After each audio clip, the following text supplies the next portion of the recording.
जय हिंद दोस्तों, मैं सूबेदार मेजर ऑनरी कैप्टन रिटायर्ड जय हिंद सिंह भदौरिया। आज मैं बात करूंगा सेना के अंदर जवान इतना प्रेशर में क्यों है। एक जवान सेना को बिना प्लानिंग के कैसे छोड़ना चाहता है।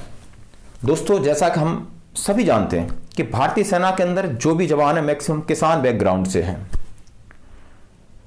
और आपने ये देखा होगा कि सेना में जाने के लिए बहुत सारे किसानों के बेटे या रिमोट एरिया के बच्चे हैं, भीड़ लगी हुई है। सेना में हर कोई जॉब करना चाहता है। आजकल जैसा ट्रेंड है, देशभक्ति का भी जुनून है और उन्हें उसकी रोजगार के रूप में आवश्यकता भी है। इसके साथ ही आप सभी जानते हो, जो एक्स सर्विसमैन मुझे देख रहे होंगे या जो सर्विस में हैं, कि सेना के अंदर जाने के बाद सबसे पहले उनको एक शौक होता है, उसके बाद छटपटाहट शुरू हो जाती है। वो चाहते हैं जल्दी से जल्दी मैं 15 साल सर्विस करूं और सेना को छोड़ दूं। जैसे मैं अपने बारे में कहा है, मैं सूबेदार मेजर भी रहा हूं, तो मैंने ये चीज बहुत देखी है कि लाइन लगी रहती है प्रीमेच्योर डिस्चार्ज जाने के लिए। एक पलटन होती है 500 550 की, इसमें 50 से 60 एप्लीकेशन लगी रहती है, वेटिंग में रहती हैं। लोग पता नहीं कहां से इतने बहाने लगा रहे हैं,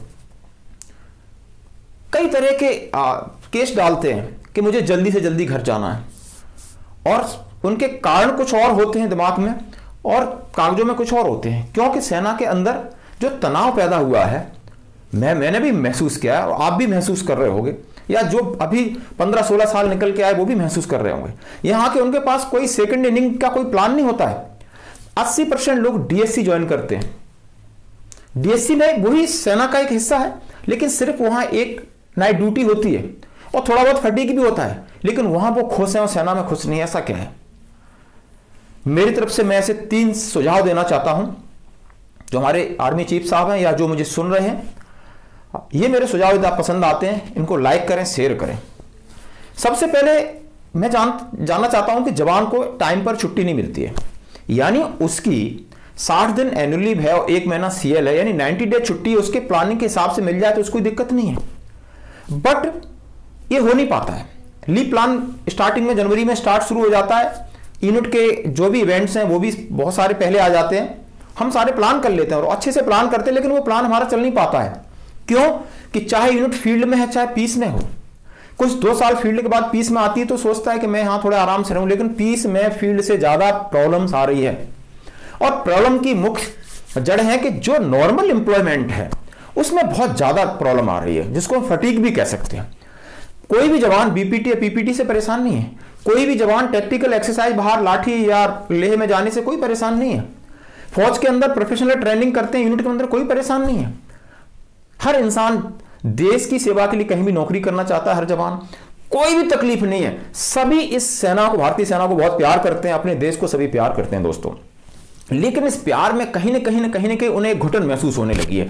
अब घुटन सेना के अंदर ऐसी घुटन है जिसके बारे में हम बात करना चाहते हैं कि बहुत सारे ऐसे एम्प्लॉय काम आते रहते हैं फॉर्मेशन लेवल के, स्टेशन लेवल के, जिसमें जवान अपने आप को एडजस्ट नहीं कर पाता, वो मेंटली तैयार नहीं होता। फिर उसकी छुट्टी बीच में रुकती है। कई ऐसी वजह आती हैं, कई आर्गुमेंट होते हैं, कई ऐसे केसेस होते हैं, डिसिप्लिन केसेस होते हैं, लड़के एडब्ल्यूएल होते हैं, ओएसएल होते हैं। बहुत सारी प्रॉब्लम जब यूनिट में खड़ी हो जाती है, यूनिट का जो एडमिनिस्ट्रेशन स्टाफ है, जो सूबेदार मेजर, सीनियर जेसीओ साहब, वो सब परेशान हो जाते हैं और यूनिट का फिर गड़बड़ शुरू हो जाती है। ये मैं 3 सुझाव मेरे देना चाहता हूं। मैं ये चाहूं या आप मुझसे सहमत हो तो एक तो जिस स्टेशन में यूनिटों के अंदर कैंटीन सीएचडी वगैरह नहीं होना चाहिए। एक सीएचडी बड़ी एयरफोर्स की तरह एक स्टेशन के अंदर होना चाहिए, ताकि वहां भी जो लगने वाली मैन पावर है वो वहां भी मैनेज कर सके। दूसरा मेरा सुझाव, अफसर मैस, ये यूनिट लेवल पे बिल्कुल कतई नहीं होनी चाहिए। आपको पता है कि सारे अफसर फैमिली के साथ रहते हैं। एक अफसर या कभी एक पार्टी होती है 10 से 11 लोग एक मैस में, उसको नॉर्मल मेंटेनेंस के लिए चाहिए होते हैं।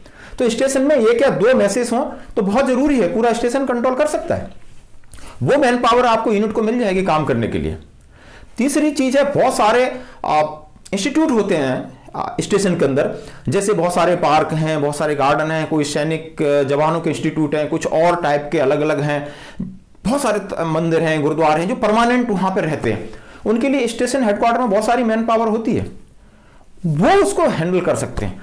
यदि ऐसी चीज है जो यूनिट के बाहर की चीज है, तो जो परमानेंट स्टेशन है वहां के जो एनसीस हैं या जो सिविल एम्प्लॉय उनको संभाल सकते हैं। यदि ये चीजें सब करने लगे और पूरी की पूरी मैन पावर सीओ साहब के अंडर रहे, सूबेदार मेजर साहब के अंडर रहे, बैटरी कमांडर है, कंपनी कमांडर के अंडर रहे, तो वो पूरी तरीके से अपनी यूनिट को सही तरीके से प्लान कर सकते हैं, उसकी ट्रेनिंग करा सकते हैं और जवानों को मोटिवेट कर सकते हैं और जवान भी आराम से पूरी नौकरी कर सकते हैं। जैसा कि पीछे हमने भी सुना होगा कि कल एक प्रपोजल दिया गया है कि पेंशन में इस तरह के अमेंडमेंट कुछ आ रहे हैं।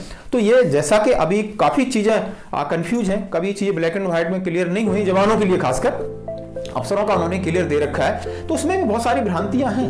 यदि इस तरह को एक जवान एक प्रीमेच्योर डिस्चार्ज होकर जाता है, उसके पास कोई ऑप्शन नहीं होता, वो इतना पढ़ा लिखा नहीं होता, 10 क्लास पास करके जाता है, सिविल में कोई भी कॉम्पिटिशन उससे फेस करना उसके मुश्किल है। 1 या 2% लोग कर सकते हैं।